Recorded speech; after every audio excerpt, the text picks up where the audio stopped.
چھوٹی سی حدیث بتاتا ہوں تو انشاءاللہ بہت ساری چیزیں اس میں کور ہو جائیں گی۔ ایک تو فرائض ہیں، فرائض میں تو نہ کوئی گنجائش ہے نہ کوئی معافی ہے کہ نماز اللہ نے ایسا فرض بنایا ہے جس کی کسی شکل میں بھی کوئی گنجائش نہیں رکھی۔ روزے میں گنجائش ہے، بیمار ہو تو چھوڑ دو، مسافر ہو چھوڑ دو، زکوٰۃ پیسے والوں پر ہے، حج بھی پیسے والوں پر ہے۔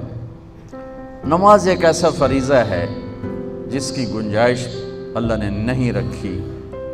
ان الصلاۃ کانت علی المؤمنین کتابا موقوتا۔ آپ سے عرض کروں گا نماز ضرور پڑھا کریں۔ اور اللہ کا شکر ہے ہماری جماعت تھی، اس میں ایک دفعہ لیبرٹی میں تو گورنمنٹ کالج کے لڑکے آ گئے، اقبال ہاسٹل کے، جی آپ ہم آپ کے کالج کے ہیں تو آپ آ کر نا مسجد میں بیان کریں۔ میں کہا میں ضرور آؤں گا، جہاں سب سے پہلی دفعہ مجھے تبلیغ والے لے کر گئے تھے، میں اس مسجد میں ضرور آؤں گا۔ تو میں گیا، وہ ہمارے گورنمنٹ کالج اندر جائیں تو اس طرف کر کے نا وہ ضلع کچہری کی طرف جو دیوار ہے ادھر وہ مسجد تھی، تو وہ بھری ہوئی فل۔ مجھے اتنی خوشی ہوئی، خوشی کے آنسو بھی آئے کہ یہ مسجد تو سائیں سائیں کر دی تھی، ویران، بالکل ویران۔ اللہ نے اپنے فضل سے فضا کو کافی بدلا ہے۔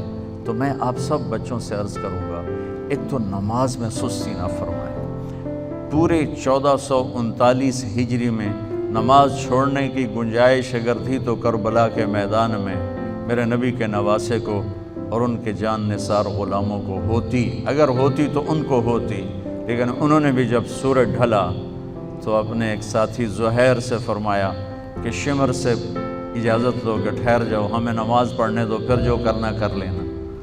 تو اس کمبخت نے کہا کہ ہم نماز کے لیے جنگ بند نہیں کریں گے۔ تو آپ نے آدھوں کو کہا نماز پڑھو اور آدھوں سے کہا جنگ کرو۔ پھر جب وہ پڑھ کے تو کہا تم جنگ کرو، ان سے کہا جاؤ تم نماز پڑھو۔ تو کربلا کے میدان میں ظہر کی نماز پڑھی گئی، جو میرے خیال میں دنیا کی تاریخ کی پہلی اور آخری نماز تھی۔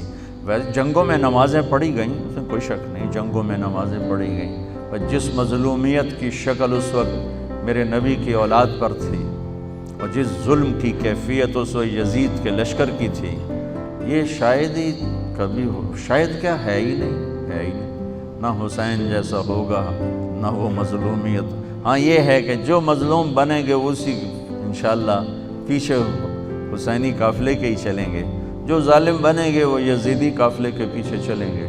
تو انہوں نے نماز نہیں چھوڑی اور پھر عصر سے پہلے سر کٹا کے نیزے پر چڑھ گئے۔